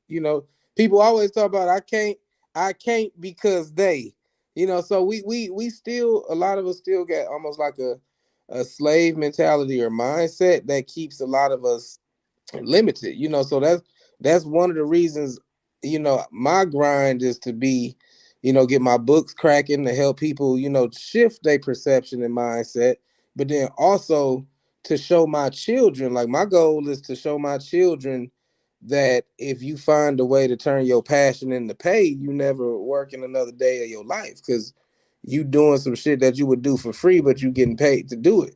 So, but people not being taught that. Every time I talk to people, because I work where people call for benefits, and a lot of times I'll be telling people, there's just information we don't know. Like, I don't know if people know that if you get Quest and you're into gardening, you can use Quest to buy seeds, fruit trees, aero garden, hydroponic, the little aero garden shit you put on your counter. Like, I'm a gardener, so every time I talk to people, it's like, hey man, think about if you could take some of that Quest and now and get you a couple trees, if you have got a crib or something where you can plant some tree, or even Is that container realistic garden. though? Is that realistic though? that poor people was gonna really be down with that. Like I don't But like. that's the thing. It's the mindset because we want instant gratification. We want a change of our circumstance today. And if it don't change my circumstance today, I don't care about it. But that's the thing. Sometimes we got to set things in motion or play chess and set the pieces up, Hmm, knowing that even if we can't get the checkmate, maybe we can set up the pieces for my kid too. You know? hmm. I'm looking at Crystal Ship. She said the crazy thing is they just got the money. The problem is getting us to show up to these programs to get the resources. I can send Outlaw a list of programs that are trying to get people to show up and receive. You know what? You can do that. Crystal Ship, you can do that, and I'll share them in the People's News Network. Please do, because I want to start some programs where I just teach people how to, just like Alice Garden and stuff like that. We need more of those teaching people how to grow, get into agriculture and things like that. You build a community on being able to produce for yourself. And if we can start producing for ourselves, like honestly, being in nature made me a more peaceful person just to see how shit interact in nature. So I think that's another awesome thing, just teaching people the how gardening can aid in You depression can, management and you can shit like offer it. that. You can offer it. You can offer it, and this is where Crystal Ship. Yeah. I'm thinking this is where this is what I've experienced. You can offer people things, but to get them to take advantage of it is hard. So, like I was talking about being a job coach and offering people jobs, and a lot of people wouldn't do something as simple as just getting online because the thing Right. was just get online and you can get hired.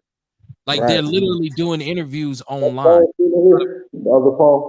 Even do it. So, it's trying to get people up. So my next question was for everybody out there listening, what is it going to take to get Black Milwaukee woke? And I'm not talking about woke being conscious and that. I mean, what is it going to take to get this city up and Adam and on his feet, being accountable, making sure that we are engaged in the community, saying, "Hey, there's jobs over here. Let's get them. Let's get our kids off the corner. Let's get because we got to get our kids out these stolies. Those is our babies in them stolies. Those is our cousins, our nieces, our nephews. Even if it ain't directly your child, it's part of those children are part of our community. We got to figure out a way. What is it gonna take to wake? As people say, what is it gonna take to wake these niggas up?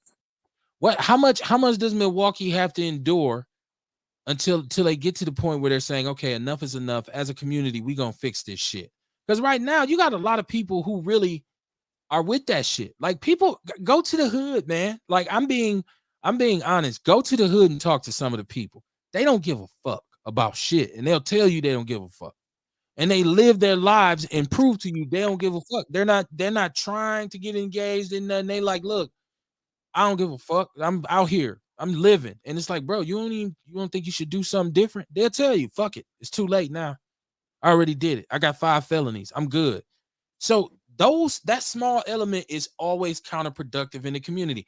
How many mass shootings right now across this country with clubs and people going out and people partying? How many of mass shootings is it right now?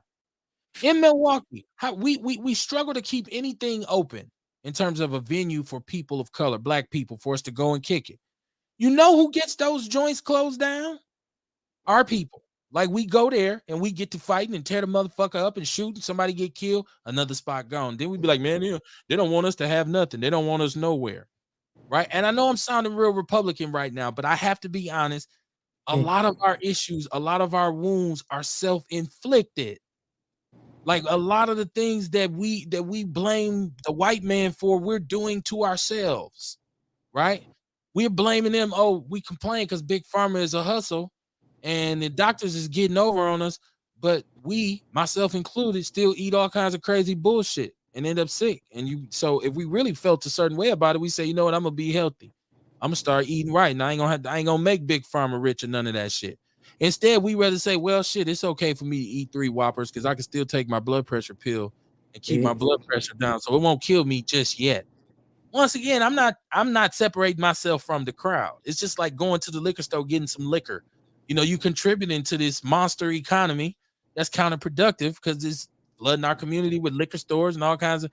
We go to the store, buy blunts, we smoke Black and Mild cigarettes, we engage in a lot of bullshit. That's the shit that we complain about. Why is it like that? So like I go up in I've been in stores where somebody was acting a complete ass. And he always look at me and be like, you know what I'm saying, big bro? And I'm looking at him like, no, motherfucker, you look super ignorant. I ain't with that bullshit. I'm not judging.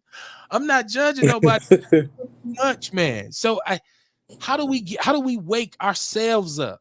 How do we stop the fucking counterproductive self-inflicted wounds that we keep imparting on ourselves? I want to know. That's what I want to look at. I mean, shit. Like when I used to be in church, they said be a living epistle. Basically, you just live it, and then be an example of what it ought to be. You know what I'm saying? And then as far as on the individual level, how do we make that personal change? I think through knowledge of finding ways to make it practically applicable. You know what I'm saying? Just like how you were saying, like with our diet, for example. We form habits, and just like anything else, it takes 21 days to create a new habit. So, first it might help a person to understand that, so just finding little, gaining knowledge and finding, like, you can't change your life in a day, but you can change the decision you make moment by moment type shit. You know what I'm saying? And our future is a combination of decisions that hopefully we made the right decision, and eventually they add up. So, just work on us learning how to improve ourselves, and Those then be are possible solutions, but they are long term. We need oh yeah, we need something we can put like in the instant. next 100 days. Some key points, something key that we need to impart in our community. And everybody in the chat room, you're correct. John Fletcher, shout out to John Fletcher. He said discipline. Beauty Waddington said he said used to be. That's part of our issues. I think she was in the context of another conversation we was having. This is Joe Walker. He says there's many opportunities out there. We just need to educate people. Okay. I go back down to the bottom. You got to want it at the end of the day. And Lisa Mueller has said that it seems like we don't want each other to have anything. Is it safe to say? And how Uncle Tomish do I sound if I say we are our own worst enemies? Right? If that is the truth, if that is the fact, the actual factuals, as they say, what can we do right now to stop the bleeding? Because the fact is, most blacks who are murdered by somebody who look just like them. Most of the time when somebody break in your shit, it's somebody who looks just like you. You know what I mean? Like, so how do we stop, at least start to reduce it? It's got to be something that can wake Black Milwaukee up, man, to say, okay, let's get this sense of community back. I said attacking poverty, but that's only one part of it, right? Because it's hard to even impart money on people who've been poor long term, because they ain't gonna have no clue on what to do with it. Once you give it to them, they'll soon be poor again, right? Like, so it's complicated, man. It's complicated. I just want to know, where should we start? Hey, I don't think it's nothing. I don't think it's nothing that we can say, like nothing that can happen overnight. Cause see, Black people don't agree on shit. It's always gonna be somebody that's saying, but no, but what about this? We need to do this. And it's always gonna be somebody else that wanna be the chief. Right. Yeah, I agree. That's the problem. And that's why I asked Tierman Spencer, do he and the rest of those brothers who've been elected officials have a plan to get together and say, okay, let's form some sort of leadership council, since we are brothers with these executive positions. And he said that'd be nice, but is that you think that could really happen? Do you really think that, it should? I'm the Black mayor, you the Black county executive, you the black. Let's just meet and just, eat some steak and drink some wine or something. Somebody show up, somebody go outside and before the meeting and spark one. Okay, I know they ain't gonna do that. But they should. I think that'll get the conversation going if they all spark one, even Chevy. Obama 0.2, right? He ain't Obama 2.0, he Obama 0.2. But yeah, man, it's a lot. It's a lot that needs to be imparted in our community. So to all of y'all out there, stop simplifying the shit. Stop acting like you got all the goddamn answers. Stop acting like if I was black people we do that shit all. If it was me, if I was, you wouldn't do shit. You wouldn't do shit, right?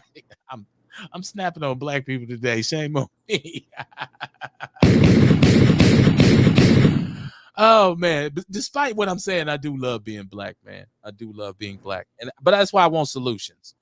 That's why I want solutions for the community. Kamar, you shutting it down for the night? What's up with Meatless Monday?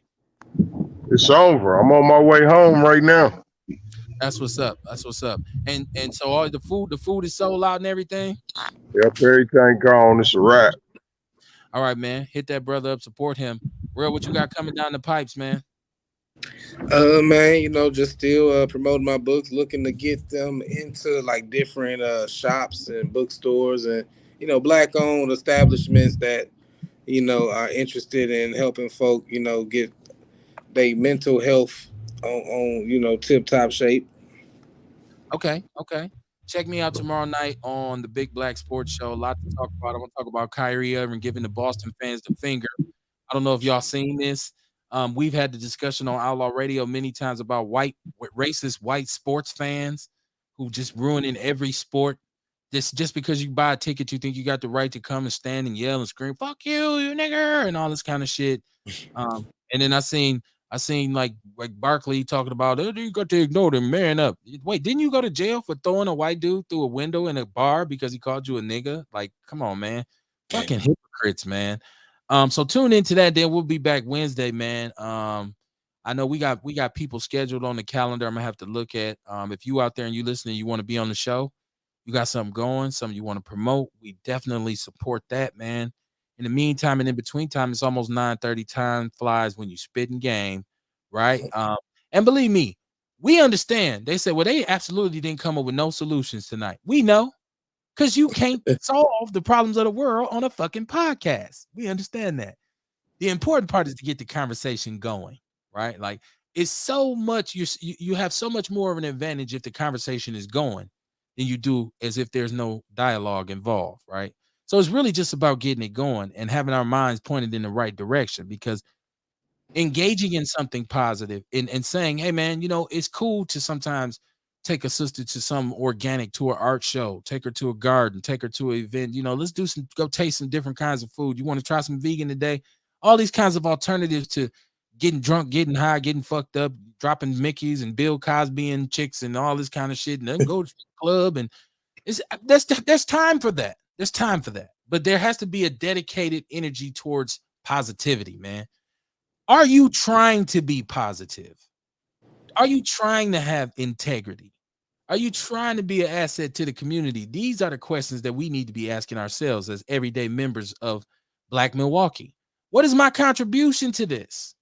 Right? Am I out here on some bullshit? Am I scheming, scamming, fucking people over, lying, living bad, living rough, living wild? If you are, Karma is a bitch and she's wearing high heel shoes and she'll be coming to get your ass pretty soon. So when it comes back, don't look up and say, my baby ain't never hurt nobody. Why did it Who happen? got shot at Baby's party? Right. So I'm just saying, man, accountability is so important. And as a community, accountability is something that we need to invest more in. We have to be able to say to our kids, y'all on some bullshit and y'all need to sit your asses down. And we get that you're young and we get that you out here just living your life trying to learn, but it's a better way to do things, because it's hard to communicate with a lot of young people because they don't even want to receive the messages of positivity if you offer it to them. That's just one for the road, man, for us to understand. Be the change you want to see. I can't be on here hollering about be positive and be peaceful and be progressive and then be on some bullshit when I go off the air. Right? It doesn't work like that. Right? So, and kids tend to see through your bullshit while you telling them that, you got to go to school and get you an education. And didn't you drop out in 5th grade? It's okay to tell a kid, I know I'm telling you this because I made that mistake. Don't look at me as an example. We don't do that. We reminisce like, I was one of the baddest motherfuckers out here. I used to sell dope all over the country. Right? Like, put it in context when you speak to kids, man, because we need to be focusing on making intentional solidarity and intentional energy dedicated towards peace and progressiveness for us. That's the only way we're going to get to where we're going. We got to empower ourselves because ain't nobody else going to do it for us. It's Outlaw Radio, man, live from the basement. Love what we do. I want to shout out Rail and Kamar Meatless Mondays. Then went down Kamar on the way home to have a vegan brew and kick his feet up. And Vegan wine. vegan wine. That's what's happening, man. Rail got the chicks coming to get on the pole as soon as we get off. It's Monday. I'm just kidding. I will see y'all tomorrow night, man, for the Big Black Sports Show, man. Peace and love. 414 stand up. Milwaukee strong, Milwaukee proud, man. You have to understand, either you are with us or you are against us. So black man would have never did that. In a pussy. Yeah, man, Barack Obama for wearing a brown suit. Okay. So it is what it is. I'm not